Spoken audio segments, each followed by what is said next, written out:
Gonna say to Danmar Dayaw, Danmar, with all due respect, can you just stop making fake account of Kuya Rodelio Daguman, and especially the others you make fake account, even who you make fake account, the Silan brothers. Oh, Danmar, with all due respect, do not create too much fake account on Facebook. You do not know about cybercrime, Danmar. Ha? If I were you, I'll put you in my enemy list.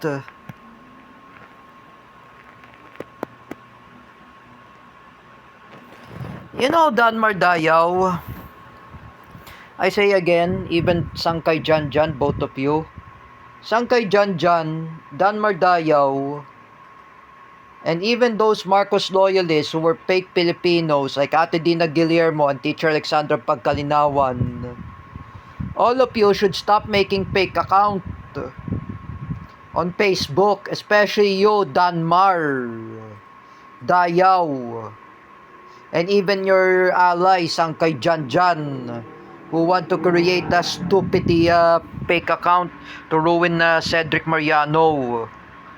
Let me ask you something, Danmar. Why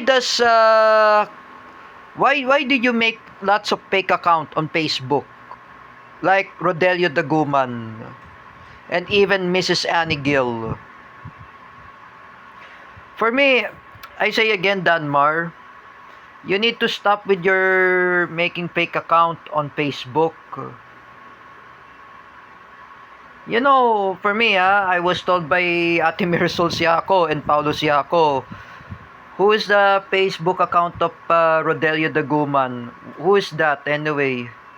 Oh, Ate Marisol Siaco and Paulo Siaco asked me, that's a fake account of Danmar. Don't accept it, that fake account. He will start lots of trolls. Oh, you see, Danmar, my relatives are very angry at you. You're making a fake account. Can you just please, Danmar Dayaw, do not create too much fake account? Even Mrs. Annie Gill, you're trying to make fake account of the mother of David Gill. She has nothing to do anything with Cedric. Oh, you're saying about it's against DDS, it's against PWD, whatsoever. Inaano ka ba ni Mrs. Annie Gill? I say to Danmar Dayaw, she has nothing to do anything to you. You know, Danmar Dayaw and Sangkay Janjan, both of you, please, both of you, stop making fake account.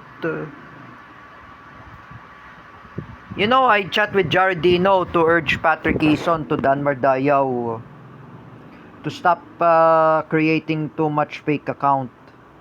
You do not know about Cybercrime Prevention Act of 2012, Danmar, or Data Privacy Act. Oh, you're invading the privacy of Kuya Rodelio Daguman, that he has nothing to do about Cedric. His typing in his cell phone are not really normal. Oh, it is really normal that he type.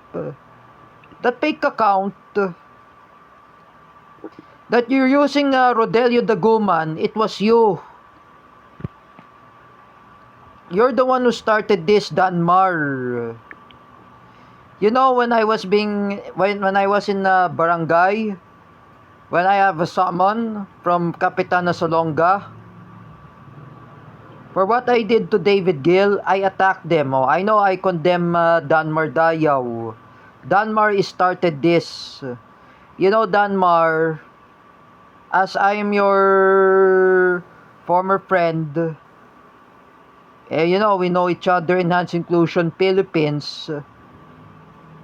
Can you just stop making fake account? Danmar, and stop about talking about politics. Like, for example, you love Bongbong Marcos, so You said, oh, gusto ko rin si Bongbong Marcos. So, sang kay Jan Jan and Dan Mardayaw, both of them are saying about gusto ko rin si Bongbong Marcos. You know, Danmar, Bongbong Marcos is a robbery. He's just like his father. Millions of Filipinos, they got scammed by Bongbong Marcos, Danmar. Diyos ko, Danmar.